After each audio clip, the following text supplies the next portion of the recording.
Olá, tudo bem? Nesse vídeo nós vamos abordar sobre o absolutismo. Os estados modernos europeus adotaram entre os séculos XVI e XVIII um conjunto de práticas chamadas de absolutismo, que se resume em basicamente três elementos: concentração de poder nas mãos do rei, controle da justiça, elaboração de leis e administração geral.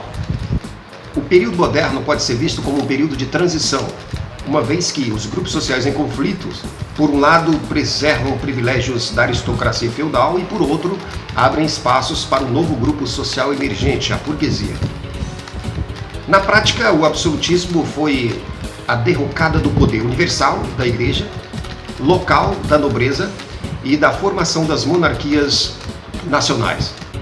O absolutismo se fortalece na medida em que o poder ia se concentrando nas mãos do rei e de seus ministros, ao se aproveitarem de que as limitações dos grupos sociais dominantes, a nobreza e a burguesia, eram ainda incapazes de exercer hegemonia. A nobreza estava em decadência e a burguesia ainda se demonstrava frágil. Para fortalecer ainda mais o rei, esses grupos, a nobreza e a burguesia, precisavam do Estado para preservar suas condições e privilégios. Daí se sujeitavam ao rei, reforçando o poder do rei e do Estado. Enquanto isso, o Estado, por outro lado, dependia dos recursos gerados pelas atividades comerciais e manufatureiras. Assim, o Estado mantinha em seus cargos, além da tradicional aristocracia feudal, representantes da burguesia. Os fatores que iniciaram o Estado moderno. As cruzadas, no início da Baixa Idade Média, impulsionaram o renascimento comercial, a urbanização e o surgimento da burguesia. Esses três elementos vão corroborar para o fortalecimento e para a formação do Estado Nacional. A ruptura com os pilares do feudalismo se dá através de uma preocupação cada vez maior com a economia de mercado, com as trocas monetárias, com o lucro e com a vida urbana. Portanto, o nascimento do capitalismo vai se dar numa transição do mundo medieval para o mundo moderno, onde o mundo medieval termina com as crises das pestes e das guerras, e o mundo moderno se inicia com a expansão marítima, com o declínio do feudalismo, com a exploração colonial na África e na Ásia e com o nascimento do capitalismo comercial. Características de transição desse período no campo.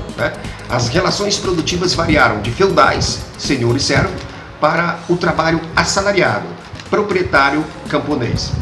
Com o tempo, nós vamos ter a acumulação primitiva de capitais, que vai se dar com a transformação das relações de trabalho, com o surgimento do trabalho assalariado e com a concentração dos meios de produção nas mãos de poucos, burgueses e nobres. O capitalismo evoluiu para a separação entre capital e trabalho. Mais e mais, a burguesia acumulava capital, patrimônio e moeda, enquanto que os trabalhadores foram sendo limitados à condição de assalariados, donos unicamente de sua força de trabalho. A adequação do campo ao capitalismo comercial. Para reorganizar a produção campesina aos moldes mais eficientes do capitalismo comercial, os proprietários fazem uso de alguns mecanismos, e um dos principais é o cercamento. No cercamento, feito na Inglaterra, vai ocorrer o desvio do uso da terra para a criação de ovelhas, tarefa que fará pouco uso da mão de obra, e destinar-se-á à produção de lã para ser exportado para Flandres. Os reflexos do cercamento será a formação de um grande contingente de mão de obra sem colocação no campo. Sem opção, essa massa vai se dirigir para as cidades, tornando-se mão de obra disponível, que mais tarde será direcionada ou para a colonização na América do Norte ou para unidades fabris. O reflexo da transição nas atividades comerciais nas cidades. Nós vamos ter, por um lado, convivendo no mesmo espaço e no mesmo tempo, o artesanato, como anteriormente, praticado em oficinas, nas quais o artesão mestre, com artesãos auxiliares, ainda detém as ferramentas e a matéria-prima, convivendo com as manufaturas, processo de relação de cunho capitalista, com a concentração dos meios de produção na mão do empresário, e este contrata, através do pagamento de salários, uma força de trabalho para a produção dessas mercadorias. O reflexo da transição na sociedade do período moderno. Nós vamos ter, ao mesmo tempo, uma sociedade dividida em ordens, clero, nobreza e povo, e também uma sociedade dividida em classes: proprietários de terra, clero e nobreza, classe trabalhadora, servos e camponeses, livres ou assalariados, e a burguesia comercial e manufatureira. O mercantilismo do século XVI. O mercantilismo evidencia uma relação entre o Estado e a economia. É um modelo de economia em que o Estado intervém nessa economia, ditas regras dessa economia, caracterizou-se por controlar e incentivar o desenvolvimento comercial e financeiro como forma de garantir o poder do rei. O mercantilismo não chegou a ser uma doutrina, um conjunto coerente de ideias, mas apresentou algumas características comuns. Foi um conjunto de medidas variadas, onde cada estado adotou de acordo com suas especificidades, visando sempre a obtenção de recursos e riquezas necessários à manutenção do estado absolutista.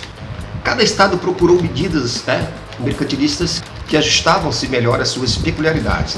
Uns se dedicaram à exploração colonial de metais preciosos, outros à atividade marítima e comercial e outros à produção manufatureira. Mesmo assim, o mercantilismo vai apresentar princípios comuns, como o metalismo, a balança comercial favorável e o protecionismo. O metalismo, os estados nacionais europeus entendiam que o poder de um estado era medido pela quantidade de metais acumulados.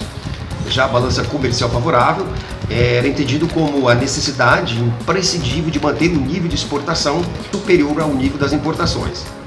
E o protecionismo, os estados absolutistas europeus entendiam que era necessário aplicar pesadas taxas alfandegárias sobre produtos estrangeiros, como forma de proteger a produção nacional. O mercantilismo na Espanha. Os espanhóis deram prioridade à obtenção de metais pela exploração colonial americana, restrição das importações e priorização do metalismo. A obsessão por metais preciosos por parte da coroa espanhola foi tão grande que eles estocaram uma quantidade muito grande de lingotes de ouro e prata, e o mercantilismo espanhol passou a ser chamado de bullionismo.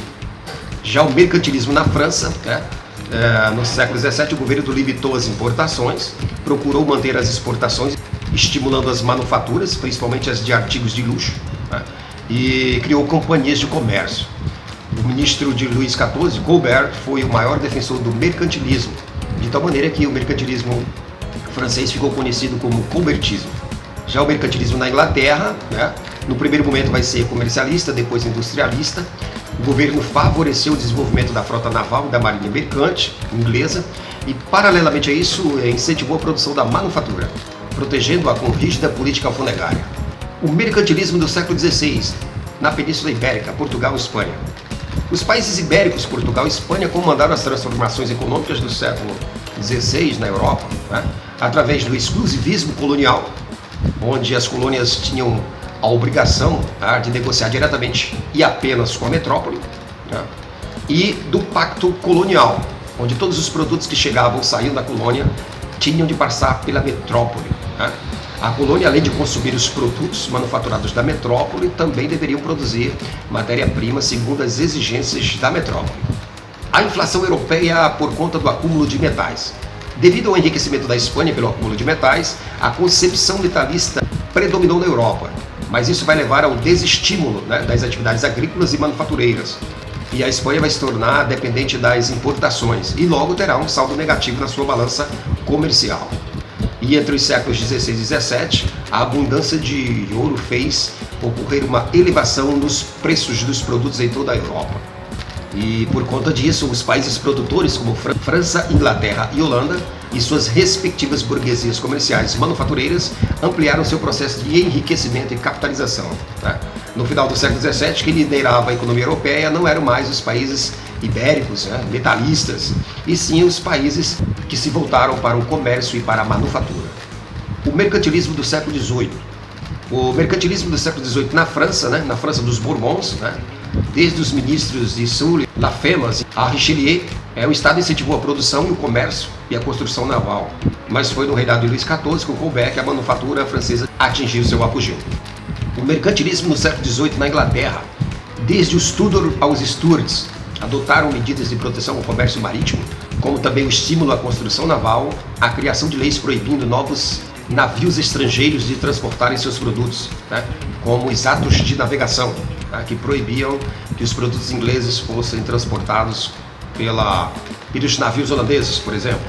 Assim evitavam a evasão de moeda para um país estrangeiro, como evitavam gastos com fretes. Críticas ao intervencionismo mercantilista. Ao longo do século XVIII, tornaram-se mais frequentes as críticas à política intervencionista na economia dos estados absolutistas, tanto na Europa como nas colônias. A burguesia critica, portanto, o antigo regime da economia e reclama maior participação política. Repudia os componentes ainda não capitalistas do período, como a sociedade dividida em ordens, clero, nobreza e camponeses, os privilégios da nobreza e do clero e as obrigações feudais, como a talha e a corvéia. O absolutismo controlava todos os aspectos do social pelo poder real, era sufocante para o novo mundo que surgia, e estes defendiam princípios econômicos antimercantilistas como a fisiocracia e o liberalismo político. A fisiocracia afirma que toda a riqueza é proveniente da terra, da agricultura, segundo o teórico francês François Quesnay.